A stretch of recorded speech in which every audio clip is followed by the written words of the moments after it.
UNAERP. Memória da Comunicação. A história viva da comunicação em Ribeirão Preto.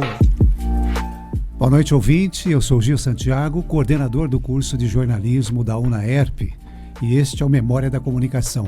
É um programa onde nós reunimos os principais nomes da comunicação de Ribeirão Preto, onde nós estamos construindo juntos esta história. E este programa, o programa de hoje, foi produzido pelos alunos Bianca Alvarenga, Felipe Capella e Leonardo Souza. Para apresentar o nosso convidado de hoje, Felipe, é com você. Boa noite. E é claro, a estrela da noite, o nosso convidado, Antônio Carlos Morandini, jornalista há mais de 65 anos, já tendo passado por vários meios de comunicação em sua carreira, como a TV Record, a Rádio Show e a Rádio CMN. Atualmente, na Rádio 79 TV Tati, com seu programa Larga Brasa, que está há mais de 55 anos no ar e é reconhecido pelo Livro dos Recordes como o programa de rádio e TV há mais tempo no ar. Morandini, bem-vindo e obrigado por aceitar o nosso convite para fazer parte desse programa. Obrigado a vocês, colegas, e o Gil Santiago, que é um batalhador para dar valor a esta profissão, tanto no rádio quanto no jornalismo. Prazer muito grande falar da minha profissão. Infelizmente, hoje a gente está com alguns problemas na profissão para exercê-la na plenitude. Nós já passamos por momentos mais difíceis, 64 e outros mais. Mas estamos aqui firmes e fortes. E a comunicação, o jornalismo e também o pessoal do rádio cumprindo com a sua missão. É uma missão árdua, vocês vão ver. Vocês vão sentir que são verdadeiros Dom Quixotes, certo? Para empunhar a lança contra os moinhos de vento, que parecem moinhos de vento, mas não o são, certo? São assombrações que aparecem nas nossas profissões, e na nossa profissão particularmente. Eu quero agradecer muito a você, Gil. Quantas vezes nós participamos de aulas suas, quando estávamos em outros microfones, ou no próprio da 79, não é? E passamos também por muitas emissoras de TVs. Já passamos pela TV Tupi, Rádio Tupi, que era a Globo de antigamente, a Record, aqui de Franca, de Ribeirão Preto, e da Bandeirantes também, e da Nacional, era Nacional, a Globo de São Paulo. Enfim, estamos aí, como vocês disseram, indo para 66 anos de jornalismo e 57 anos de programa Larga Brasa, que começou no dia 10 de maio de 1966, dentro do que se chama ditadura, golpe, enfim, o que foi. Cada um na sua concepção. E nós enfrentamos esses tempos. Não tenha dúvida que foram tempos difíceis. Mas a vontade férrea do jornalista, a vontade férrea do radialista fazem com que nós tenhamos realmente coisas a comemorar na profissão. E eu digo a vocês, vocês terão árduas tarefas, missões às vezes que parecem difíceis, mas vocês vão ver que tudo vale a pena se a alma não é pequena. Eu estou pronto a vocês, as suas perguntas, enfim, o que vocês bem desejarem. E antes das perguntas, Morandini, o meu muito obrigado por você aceitar o nosso convite. E é uma honra tê-lo aqui com a gente, participando deste projeto, cujo objetivo é exatamente trazer essas histórias, como você começou a mencionar, a épocas, né, duras aí do jornalismo, do rádio, entre outras. E esse tempo todo seu, essa experiência que você reúne, tanto no rádio quanto no jornalismo. Vamos às perguntas agora. Pois não. Perfeito. Morandini, aproveitando, né, que você citou uma carreira muito grande, muito vasta, muito reconhecida, eu queria saber, então, como que foi o começo da sua carreira na comunicação? Eu era estudante secundário e eu fazia política estudantil. Eu era da política estudantil. E nós tínhamos a União dos Estudantes Secundários do Brasil aqui, ó. E, obviamente, que a gente tinha contato com todas as escolas. E eu aprendi datilografia com 12, 13 anos, e a minha avó falou que tinha que aprender uma profissão. Datilografia era um começo dela, né? Ela falou, com a datilografia você vai fazer o que você quiser. Tá bom. Naquele tempo não tinha computador, não tinha telefone celular, não tinha nada. Nem telefone público havia. E eu trabalhava com o pessoal do Diário de Notícias na JEC, Juventude Estudantil Católica. E nessa oportunidade eu fui convidado para fazer uma coluna estudantil. E quando você entra para o jornal, hoje são poucos os jornais vivos, impressos, era uma coisa que você se inebriava, porque você começava com a sua coluna estudantil, daí a pouco você estava disputando a manchete da primeira página, que era o prêmio maior, a manchete da primeira página. E assim foi indo. Também uma grande experiência, vocês que estão hoje com a facilidade do celular, da internet, falando para o mundo inteiro, vocês não queiram saber o que era um telefonema interurbano. Para você falar para um outro país, demorava uma semana e tinha que ter amizade com a telefonista. Certo? Mas aí havia um outro aspecto. Para captar as notícias, sempre na base da pirataria, né? A gente tinha um telegrafista, código Morse, sabe o que é isso? Código Morse. Seu Renato Carneiro, no Diário de Notícias. Ele captava as notícias da agência USA Press, o Night Press, Reuters e outras tantas agências que existiam e que você captava por um rádio que era da guerra, do tempo da guerra, certo? Um rádio que pegava onda curta. E ele ia passando nas tripas. Tripas eram, vamos dizer assim, formas longilíneas, né, de jornais que você ia batendo, ia formatando já para a oficina depois compilar e passar para o linotipo, né? O linotipo, que era uma mistura de chumbo e um outro material qualquer que fazia os títulos e também as letras e linhas das impressões. Era coisa de louco. Então ele ficava, o senhor Renato ficava captando as notícias e eu, como estudante, ia colocando as preposições e os artigos que não vinham. E até corrigindo alguma coisa de vírgula, né? E nós fazíamos isso diariamente. Por quê? O que acontecia? O jornal daqui captava e saía no dia seguinte cedo, de madrugada. Só que os jornais de São Paulo chegavam aqui depois do meio-dia, porque vinham de ônibus. E a viagem de São Paulo aqui demorava 12 horas. A Anhanguera era de terra, batida até Campinas. De Campinas para São Paulo era cimento, concreto.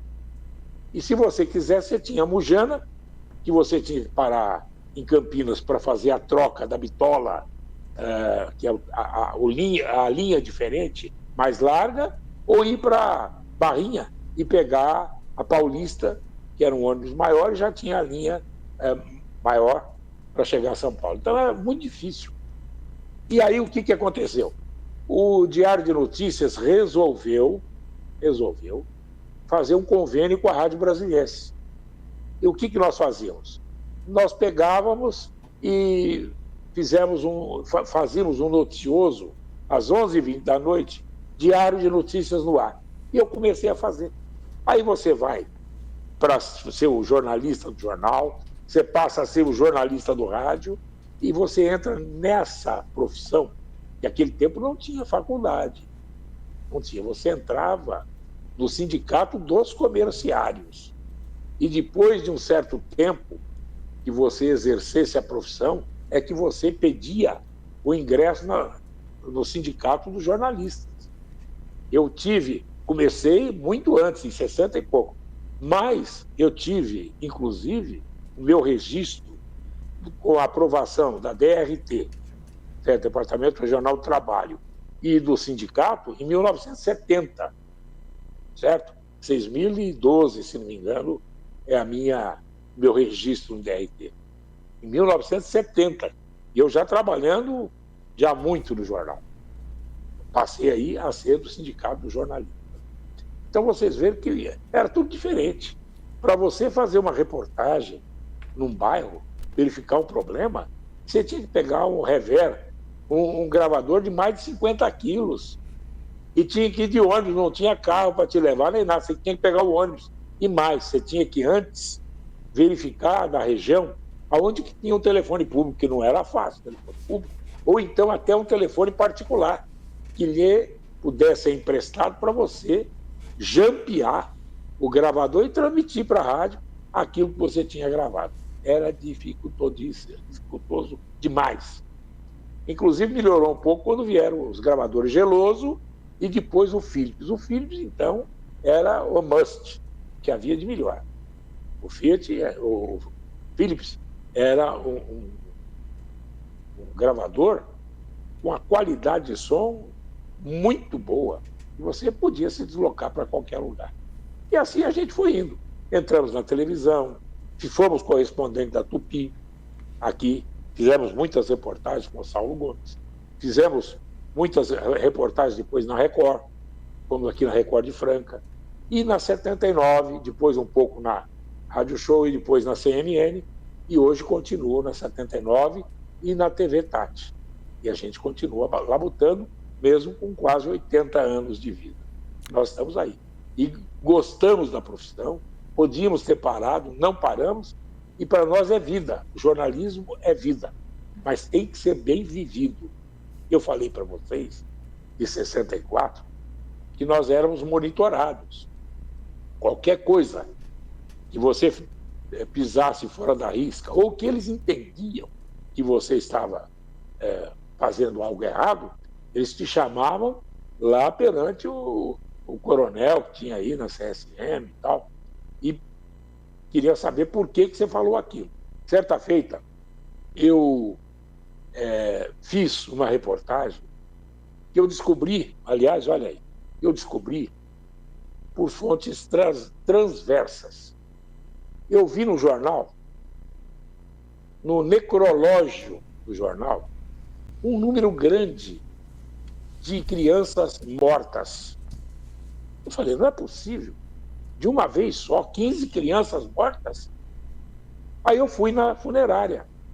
E o cidadão da funerária, com medo, falou, não, Moura, é que eles fizeram uma punção de meningite, tirou da meninge, tirou o líquido para ver. E outras crianças estavam na sala e eles não tiveram cuidado de isolar.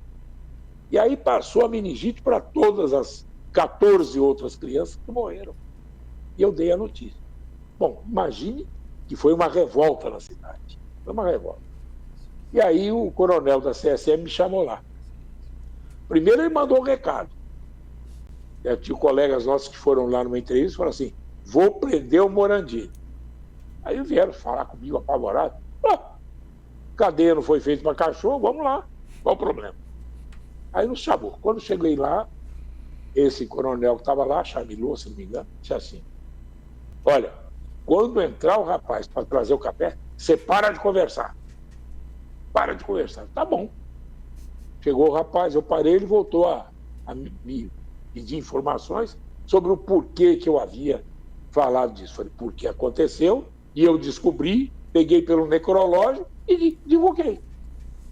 Mas não foi ninguém que te passou? Não. Eu fui atrás, pelo censo de jornalista, e cheguei lá. Aí falou assim, eu vou lhe dizer uma coisa, o senhor não faça mais isso. Eu falei, não faça mais isso o quê? Foi meu direito de informar, mas o senhor não faça mais. Eu falei, não, então eu vou combinar com o senhor uma coisa. Todos os fatos que chegarem a mim, eu vou mandar para o senhor. O senhor me bate um carimbo dizendo pode ou não pode. Foi assim, não. Então, deixe por minha livre e espontânea vontade. E assim foi. Ele viu que eu tinha razão, certo? E não tinha nada de ser comunista ou não comunista, certo? melancia, verde por fora, vermelho por dentro, como eles falavam, nada disso. Era um direito meu de dizer a verdade, direito constitucional. Muitas vezes não muito levado em consideração. Tá ótimo. Nós vamos voltar a falar mais daqui a pouquinho de rádio, né? Daqui a pouco vamos falar mais de rádio. Mas eu gostaria que o senhor falasse um pouco mais do Diário de Notícias, desse período do Diário de Notícias. Como que era constituída essa direção do jornal, os colegas jornalistas, não é? Como que era a estrutura do Diário de Notícias nesse período que o senhor começou?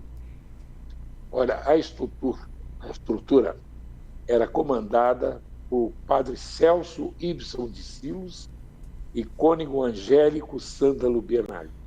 Pessoas excelentes, uma capacidade incrível, como jornalistas, olha, de uma fineza na elaboração dos textos e de coragem. Por muitas vezes o jornal correu o risco de ser fechado porque as pressões eram sobre a Cúria, que era a dona do jornal. E nós tínhamos, assim, um viés, não de esquerda, mas um viés que a religião naquele tempo estava já direcionando para os pobres. Por exemplo, aqui na nossa região, vocês não queiram saber como eram tratados os colonos de fazendas. Pior que animais. E nós estávamos lá conscientizando e fazendo com que eles pedissem os seus direitos. E não tinha nenhuma outra conotação comunista ou não, porque um grande bispo que nós tivemos aqui, arcebispo, D. Luiz do Amaral Mozdinho, era ligado a, vamos dizer, já aquele tempo, da doutrina nova do catolicismo. Vamos dizer assim, a direção, o seu olhar do catolicismo para os pobres. Então ele formava padres que tinham essa visão. E tanto é que ele formava aqui em Brodowski. E se vocês não sabem, procurem saber, porque um brasilianista dos Estados Unidos escreveu um livro há pouco tempo dizendo que Francisco Julião, que era então tido como sendo o formador das frentes agrárias de Pernambuco, ele copiou a estrutura das frentes agrárias aqui de Ribeirão Preto, que tinha o local de transmissão das ideias, etc., no Diário de Notícias. E eles, os padres, Angélico e Celso de Silos, tinham uma verdadeira visão, não era socialista nem comunista, era social. E olha, a redação fervilhava. Nós tínhamos muitas pessoas que foram forjadas nesse Diário de Notícias. Inclusive, a primeira coisa que fizeram no dia 1º de abril, 31 de março para 1º de abril, foi invadir o Diário de Notícias e paralisar toda a impressão do jornal. Inclusive, os padres saíram com jornais debaixo da batida para guardar, porque a manchete principal era Mourão, que era o general de Minas Gerais, desce com as suas tropas enfrentando o governo federal, coisa parecida assim. Tem gente que tem esse jornal até hoje, um jornal histórico. Se encontrarem, guardem, porque é histórico. E olha, pararam a redação, e várias ameaças, alguns presos, certo? O Clare Gouveia foi detido porque colocou uma passeata que se fez aqui, como uma porção de boi e vaca passando pela Praça 15, dizendo passeata avacalhada, foi preso. Quantos advogados que trabalhavam conosco que foram presos também, certo? Áurea Moretti foi presa foi nessa época, depois. E tivemos momentos, nessa época, muito cruéis. Aí veio D. Agnello Rossi. D. Agnello Rossi abriu as portas do palácio para a polícia verificar se os 2 padres estavam lá ou não. Tivemos, inclusive, 2 delegados que foram excomungados naquela época pelo Vaticano, porque participaram das torturas, ou teriam participado das torturas da Madre Maurina, que vocês conhecem, era diretora do Lar Santana. Então teve muita coisa naquele tempo, muita coisa que, sinceramente, nem é bom lembrar, porque foram tempos tristes, mas heróicos. O jornalismo não se curvou. O Estadão, por exemplo, naquela época, quando era proibido de falar alguma coisa, ele colocava uma receita de bolo no lugar da notícia. Quando tinha outra coisa, receita de pão. Então você pegava um jornal, tirava a manchete e colocava: saiba como fazer o pão nosso de cada dia. E acabou. Eram coisas desse tipo. E o Diário de Notícias fervilhava. Inclusive, muitos poderosos queriam fechá-lo na marra, na porrada. Certa feita, nós participamos de um evento em que o Frei Boaventura veio aqui para fazer um movimento contra o jornal Diário de Notícias. E nós estávamos no Marista, onde foi cedido o palco lá para que esse Frei falasse. E ele estava o Gasparini, que era prefeito, e ele estava falando do Celso Y de Silos e do Angélico Sandro Bernardino, com um grupo de direita que estava lá e estava ávido por ter um pé para poder brigar. E na oportunidade, esse Frei Boaventura começou a meter o pau no Padre Celso e tudo mais, dizendo que era comunista, não sei o quê. E o Gasparini se levantou nessa hora e disse: olha, eu peço licença para o senhor para sair da mesa e ir lá para baixo, porque lá eu posso dialogar com o senhor e contestá-lo. E aqui na mesa pode parecer que eu estou dando aval ao que o senhor fala, ao que o senhor diz. Nessa hora, o pessoal queria bater no Gasparini, o pessoal do contra. Aí chamou-se então a polícia. Por sorte, o oficial de dia era irmão do Gasparini, Ampélio, que chegou e pôs paz, pôs água na fervura. Mas foram tempos assim, bastante difíceis. Dizia-se que havia muita arma, metralhadora por aí e tal, e sinceramente eu não vi, mas só se falou muito sobre isso. E os jornalistas eram muito unidos, muito unidos. Ô Mourão, então, aproveitando que o senhor falou um pouco sobre o seu passado no jornalismo, na comunicação, o senhor mandou umas fotos pra gente, a gente vai mostrar uma aqui, a gente quer que o senhor falasse um pouquinho sobre esse momento. Pois não. Aí com Eduardo Frei. Eduardo Frei era do Partido Democrata Cristiano do Chile, era o presidente do Chile. E nós, um grupo, fomos convidados a ir para um congresso no Chile, e ele nos recepcionou, e muito bem, e ele, inclusive, fez assim vamos dizer, um tipo de recepção que não se faz a qualquer pessoa, porque nós éramos do seu partido. O Eduardo Frei tinha um governo ímpar no Chile. Nos levou no Palácio La Moneda, nos levou para verificar os seus feitos, suas realizações. Eduardo Frei, depois, ele deu posse a Allende. Allende ganhou a eleição de Alessandro Tomic, que eram os outros candidatos, e o Eduardo Frei não apoiou ninguém. Só que aí entrou o Pinochet. E acredita-se até hoje que Eduardo Frei foi envenenado a mando de Pinochet. Posteriormente, o filho dele, Eduardo Frei de Montalva, ele assumiu o governo do Chile. Mas não se falou mais nisso. Mas foram tempos, chamados tempos de chumbo lá também. E tinham, naquele tempo, a chamada Operação Condor, que era de vários países para pegar os esquerdistas, ou que eram considerados esquerdistas. Era um grande homem e fez uma boa realização no Chile, e eu tive o prazer de estar ao seu lado e conversar com ele, vis a vis, e em várias oportunidades discutindo sobre política, sobre religião, sobre tudo mais. Morandini, a Brasiliense foi a emissora que o senhor iniciou a carreira? Em que ano? Olha, eu comecei mesmo antes, na 79, eu fazia Por um Mundo Melhor.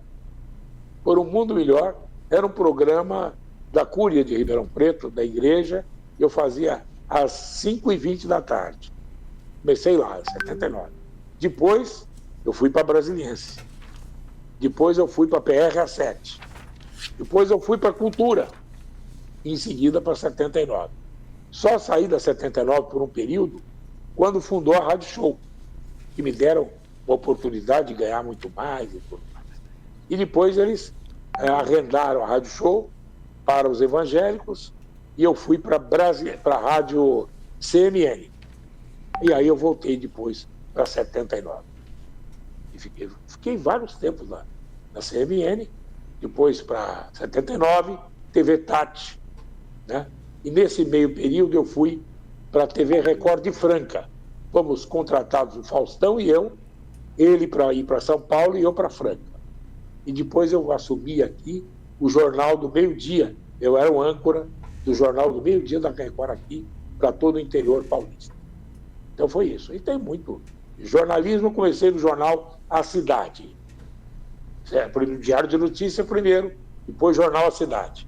Orestes Lopes de Camargo. Foi ele que intermediou a minha ida para 79. E ele tinha uma amizade com o velho Orestes que era maravilhosa. Era um ser humano de uma dignidade incrível. E depois eu fui para o jornal A Tribuna, onde estou até hoje, com a minha coluna Larga Baza do Tribuna. Perfeito. Morandini, a gente tem mais uma foto aqui que a gente conseguiu, que o senhor mandou pra gente, que é uma foto sua com o Pelé. Quando e como que esse encontro aconteceu? Conta pra gente um pouco, por favor. Bom, esse encontro foi em Hamburgo, na Alemanha. Eu estava fazendo um curso de administração municipal e você aprendia em Berlim, ficava um tempo dentro da parte teórica e depois ia na parte prática para várias cidades, e nós fomos na prefeitura de Hamburgo. E eu passei por o KDV, que é uma loja lá de departamento, e vi o anúncio de que Pelé estaria lá lançando, foi em 81, estaria lançando o seu joguinho de televisão. Aí eu falei, eu vou esperar. Quando chegou o Pelé, eu conversei com ele em português, falei, Pelé, sou brasileiro, né? Ele conversou com a segurança dele, 3 ou 4, conversou em inglês, falou, my Brazilian friend, me abraçou e me levou lá. Eu tentando fotografar mais vezes, tem outras fotos, mas essa que eu achei mais depressa. E ele falava assim, calma, calma que o Brasil é nosso, vai devagar. E ficamos lá batendo um papo, foi maravilhoso, de uma fidalguia, de uma gentileza que vocês não queiram saber. Era um gentleman. Perfeito. Deve ter sido um encontro muito marcante. Aproveitando que o senhor falou da sua trajetória, eu queria saber se o senhor participou da outorga da Rádio Ribeirão Preto, né, a 79. Não, eu não participei da outorga porque quando eu fui para lá, já havia sido oferecida a rádio para os membros do PTB. A história é a seguinte, Getúlio Vargas era do PTB e tinha ramificações do seu partido no Brasil todo.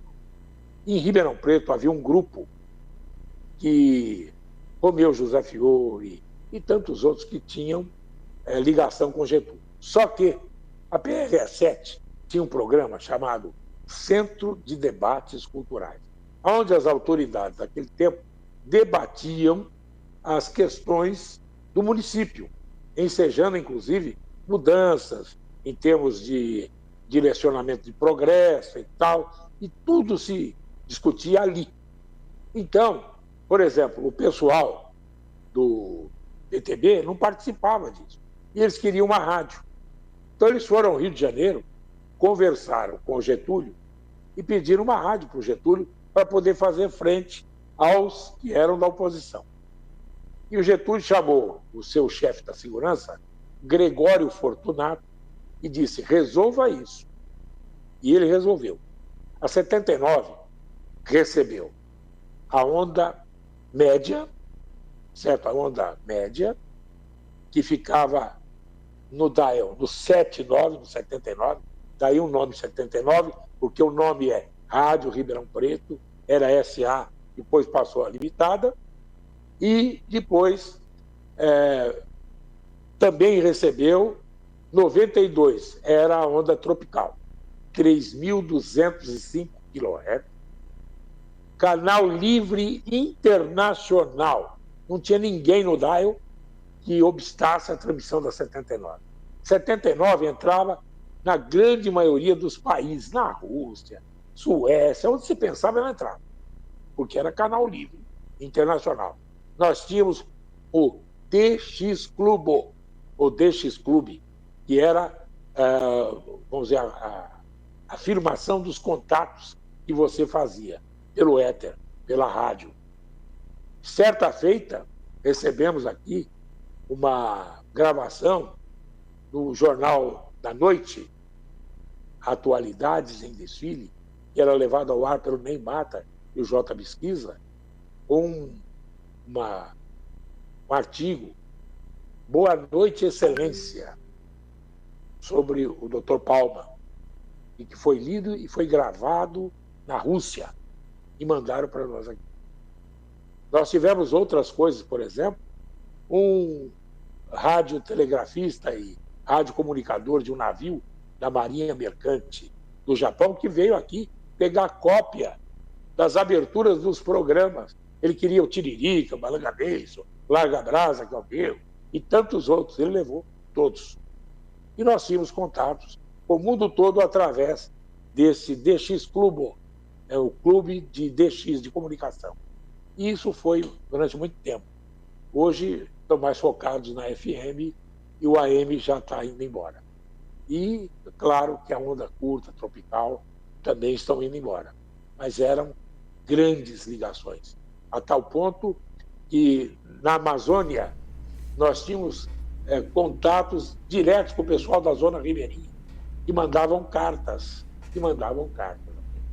Não tinha essa questão de tuitar, nada disso, era carta mesmo, mandava pelo correio, demorava vários dias para chegar.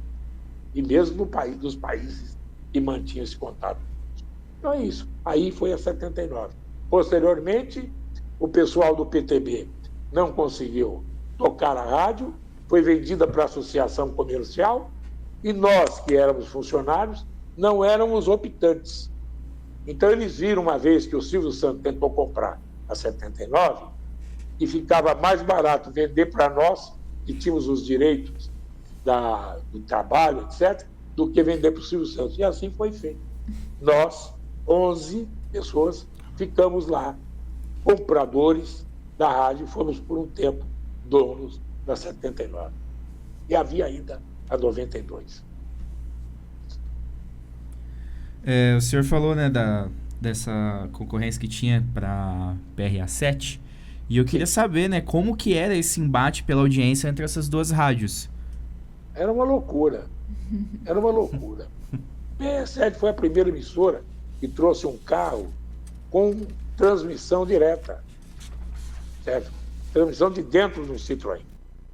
E o Gasparini era quem fazia a reportagem desse Citroën indo para as ruas, etc. Nós tínhamos aí um volante que era usado muito no pesado, era usado muito nos campos de futebol. Porque antes desse volante, o pessoal fazia através do telefone magneto. O locutor falava, gol! Fulano ligava para fulano. Aí o fulano falava, foi gol sim e tal. Era por magneto. Depois, então, foi evoluindo e hoje nós temos aí o celular. Vocês não queiram saber o que era ser jornalista e radialista naqueles tempos.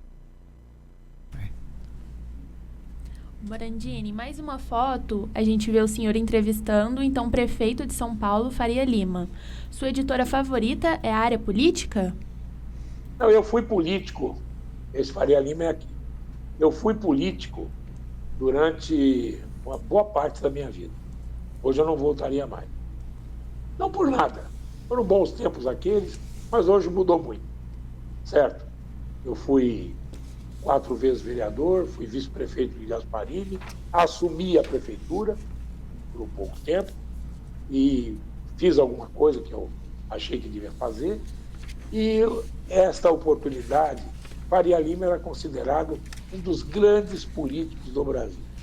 E ele veio a Ribeirão Preto. E aí eu tenho atrás dele o Maza,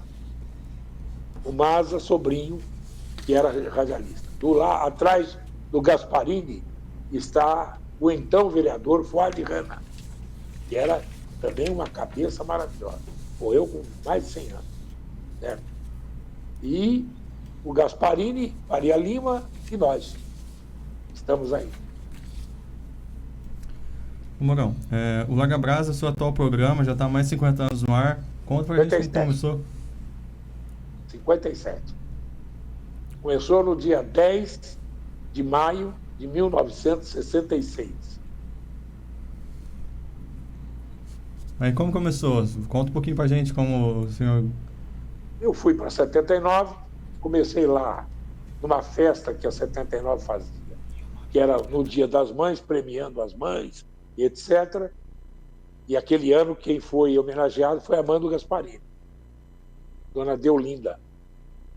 E no dia seguinte, segunda-feira, eu já tinha começado a 79, começamos a pensar no nome do programa. Tinha o Manda Brasa, tinha o não sei o quê e tal, e não tinha ainda definido. E aí nós falamos, por que não Larga Brasa? Ninguém manda nem nada, nós largamos brasa. E assim ficou, Morandini Larga Brasa. E fixou. Nós chegamos a ter, com muita honra, quase 80% de audiência naquele tempo. Era coisa do outro mundo. Era uma vinculação do povo com a 79, que você não queira saber como era. E ali também, dali, depois de muito tempo, surgiu o Tony. Ninguém queria o Tony porque ele não tinha uma voz que era eufônica na época. Era dos vozeirões, né? Zé Maria Pizarro, Francisco Pi, J. Bisquisa e tantos outros. Eram vozeirões. Mas o Tony não tinha voz, mas tinha cabeça. E ele começou a trabalhar no meu programa. E por muitos anos trabalhou comigo. Certo? Depois ele foi eleito deputado, vereador, deputado. E aí ele criou as asas próprias, né? Mas ele começou conosco. Morandini, ainda sobre o Larga Brasa... E muitos outros começaram conosco. Vou dizer para vocês, quer ver? Me lembrou agora. Eu fazia um programa que era os repórteres mirins. E tinha um menino de 9 anos que era aplicadíssimo. Ele saía com um caderninho na mão, ia vendo os buracos das ruas, ia vendo os problemas, e no dia seguinte, 11 horas, que o Larga Brasa era de manhã cedo. E o Larga Brasa, segunda edição, era às 11 horas. Eles levavam lá. Esse menino era aplicadíssimo. Menino simples, uma família simples, mas estava sempre de terninho vincado, gravata. E era o melhor. Sabe quem era? Heraldo Pereira. O Heraldo Pereira. E que eu tenho grande contato até hoje, e tenho uma grande honra de tê-lo colocado já no radialismo naquele tempo, com 9 anos de idade.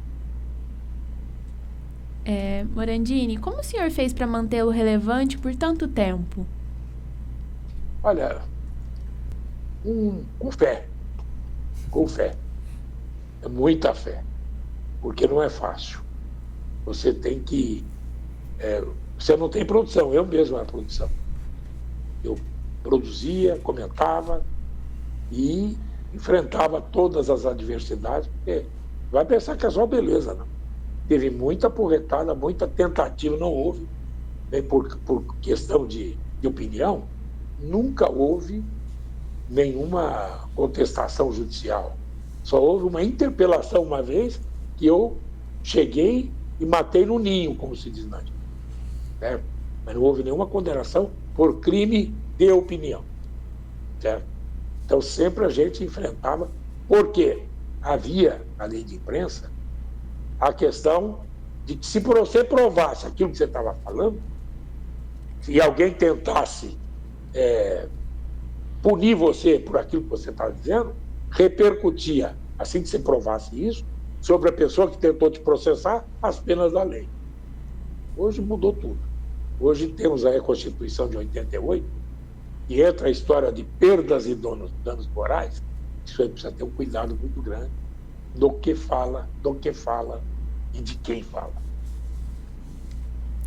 Certo. E como foi ter seu programa reconhecido pelo Guinness Book? O livro dos recordes. O pessoal, os colegas que mandaram me passaram isso. Inclusive, o deputado Ricardo Silva me noticiou isso outro dia na Câmara Federal e me cumprimentou por tal motivo. Eu agradeci, né? Eu agradeci. Ô Mourão, agora indo para mais uma foto, agora uma foto de você com o Saulo Gomes, com quem o senhor trabalhou na TV Tupi. Eu queria saber como foi a experiência sua na TV Tupi e como foi todo esse processo. Eu era correspondente da Tupi e o Saulo era o repórter de maior projeção no Brasil. E a gente fazia uma parceria. O que eu descobria, passava para ele e vice-versa também. Nós tivemos vários casos em comum e nós trabalhamos juntos e conseguimos resultados excelentes. Traz pra gente, conta pra gente um desses causos aí, uma dessas ocorrências que vocês trabalharam juntos. Nós tínhamos aqui uma menina que raptou em São Paulo a criança Márcia Regina Coronel. E o que aconteceu? Nós descobrimos depois que a menina era de Ribeirão Preto que raptou. Irmã de um menino, Teodoro Miranda, que havia desaparecido da família e nunca mais se encontrou.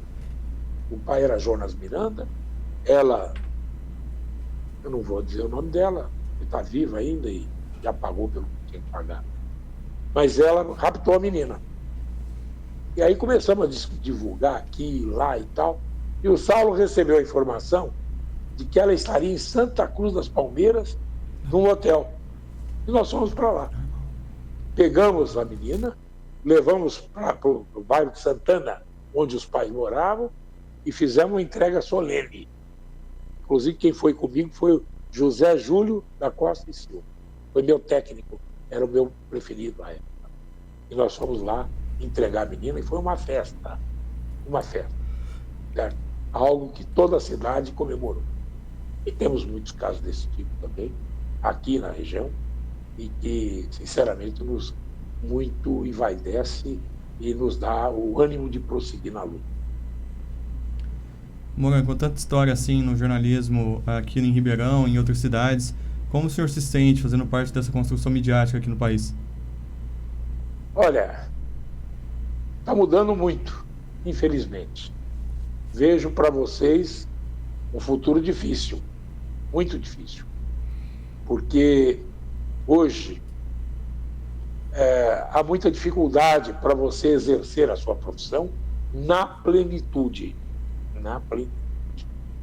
Vocês vão ter que, como se diz, rebolar, driblar determinadas coisas para não serem pegos em armadilhas, para não serem pegos em falsas fake news, etc. Fake news, né? E etc. Vocês vão ter que labutar muito. Muitas vezes vocês vão ter que colocar receitas de bolo.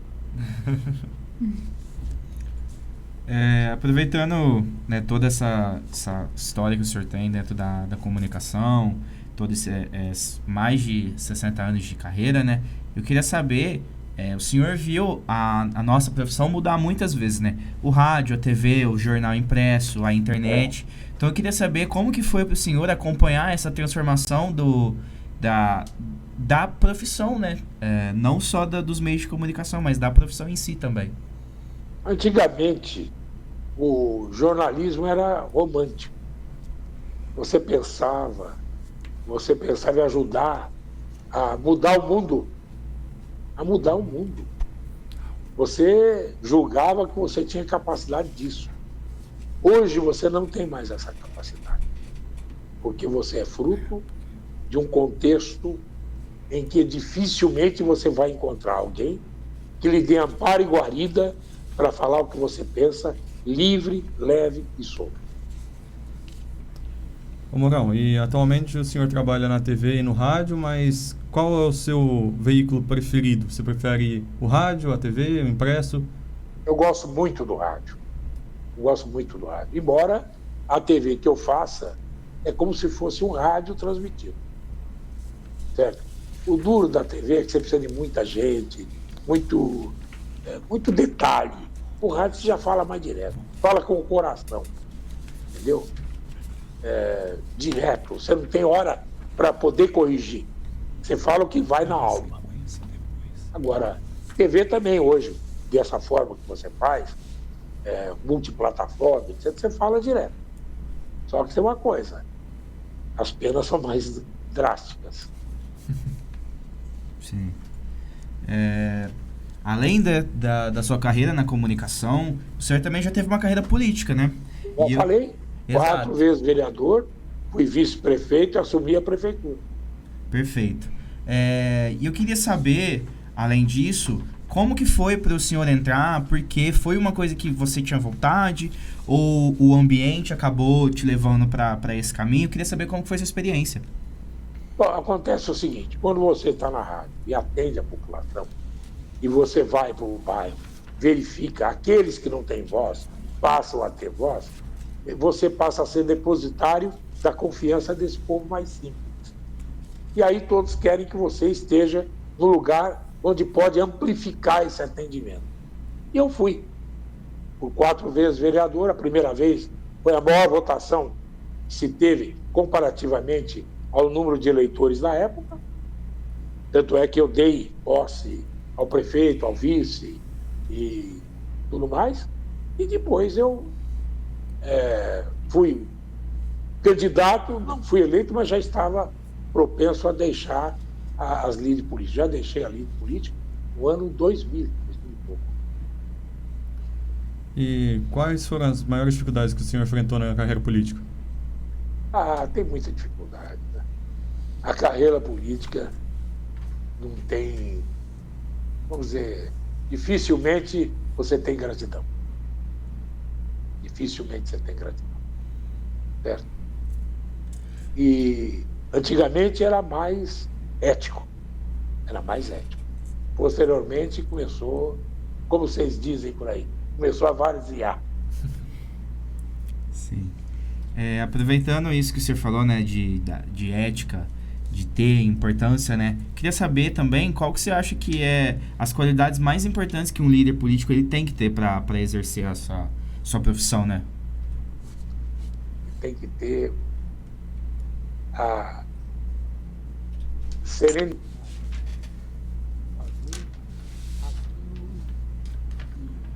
Se comprometeu a fazer. Aquilo que ele se comprometeu a fazer. E ele vai encontrar muitos óbices. Porque dentro da política há muita inveja. E quando você começa a aparecer, o pessoal começa a jogar casca de banana para você cair. Então você precisa estar muito atento. Mesmo no jornalismo. Quando você começa a aparecer, vai ter gente que vai jogar no seu pé casca de banana para você cair. O pessoal acha de não ser o melhor que você, mas que você não seja mais que ele. Infelizmente. E, Morandini, mais uma imagem que a gente apurou aqui. O que você tem a dizer para nós sobre ela? Isso aí era a peruada que nós tínhamos em Ribeirão Preto. A peruada era a manifestação crítica da Faculdade de Farmácia e Odontologia. E eles pegavam os fatos do dia, da época, do ano, e faziam um desfile que era concorridíssimo na Praça 15. Terminava na esplanada do Pedro II, é onde eu estou. E aí o que acontece? Nós tínhamos 2 repórteres que se destacavam. O Magrini, né, e Morandini. Então eles falavam, não sei se está escrito aí, é uma brasa Morandini, Fala Gordini, que era o Magrini, né? E aí eles colocavam os fatos, as pessoas em destaque.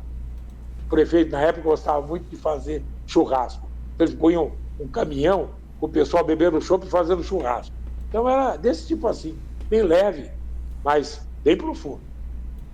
Tá aí. E essa foto, Morandini, tem uma característica, um detalhe bem interessante. Não é um tijolo que você está segurando ali, né? Parece até um tijolo. É o próprio. Mas é um radiotransmissor gigante ali, não é? É aquilo lá que a turma usava no campo, e você tinha que usar também, botar o receptor dele, era valvulado, pesado e difícil de carregar. Morandini, agora Oi. sobre a era digital. Sobre a relação entre a internet e o jornalismo. Qual a sua opinião sobre essa ligação entre a mídia e as redes sociais? Olha, a mídia, ela depende da comunicação dos meios sociais. Entendeu? Ela depende. Porque hoje você está tudo ali, né? Você não tem mais o telégrafo, está tudo ali. Então, tanto é que hoje existem as multiplataformas, que utilizam a força da internet e tudo mais, com a força do rádio e da televisão. É a multimídia, é a multiplataforma.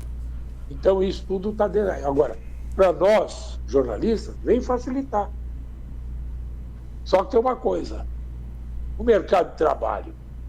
Você está vendo aí a notícia. Quantas pessoas estão sendo demitidas? Começou a diminuir o mercado de trabalho. Porque é aquela história. E outra coisa, começou a diminuir também a audiência da TV. Porque se o cidadão tem no seu celular a notícia na hora, ele não vai mais ver a TV. Ele vê no seu celular. Vê filme no celular. Está tudo ali. Uma coisa ou outra, o futebol, etc. Se vê na TV também. Ou se vê no celular. Mas não é igual na TV, tela grande e tudo mais. Então é isso. Então as coisas estão mudando ainda. Não mudaram todas. Claro que deve chegar alguma coisa que seja melhor. Que seja melhor, mais atual, etc. E que seja melhor para nós também. Falar. E agora eu queria que o senhor falasse algumas dicas para quem está começando no jornalismo. O que o senhor falaria para as pessoas? E tem primeiro, não se utilizem do jornalismo para proveito próprio. Procure sempre ajudar alguém, certo? Você tem condições de ajudar no jornalismo.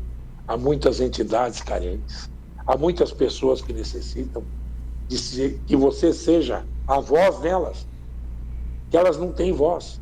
Os políticos que elas escolhem não falam por elas. Então você tem que falar por elas. Outra coisa, seja honesto, seja ético, porque isso você pode não dar valor agora, mas no futuro você dá valor. Quando você olhar o caminho que você percorreu, você vai ver que valeu a pena. Valeu a pena. Morandini, você conviveu com grandes comunicadores, jornalistas.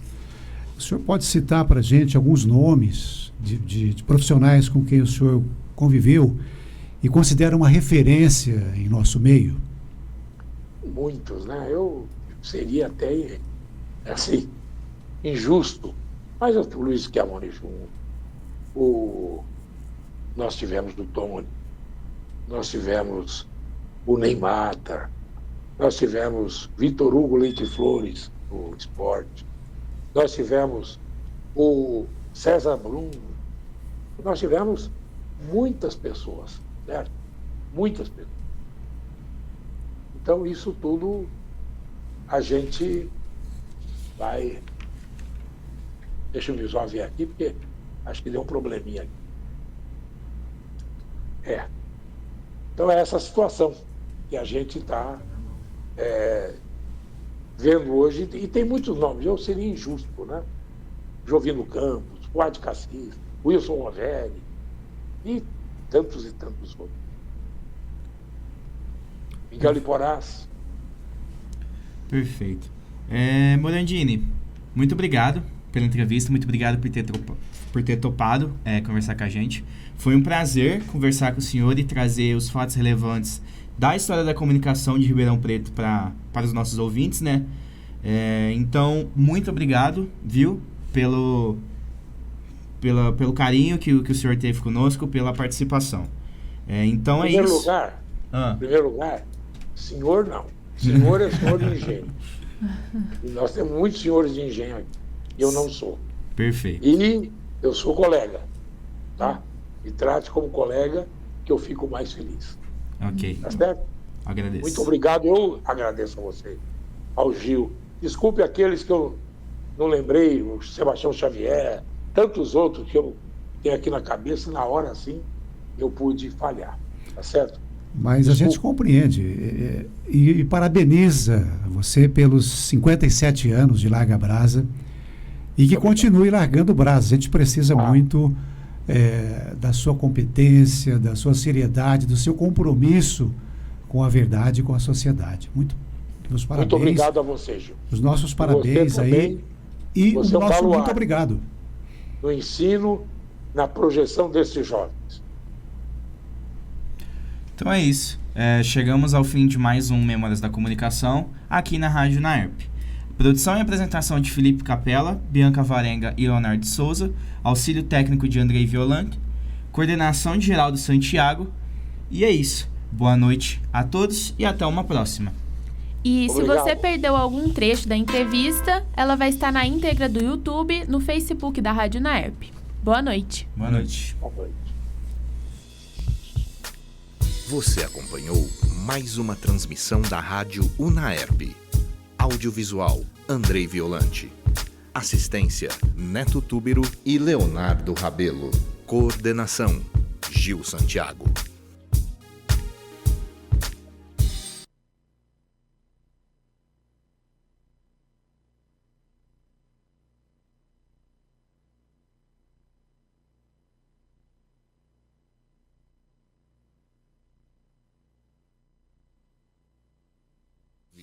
Rádio Unaerp. A Rádio Unaerp dá voz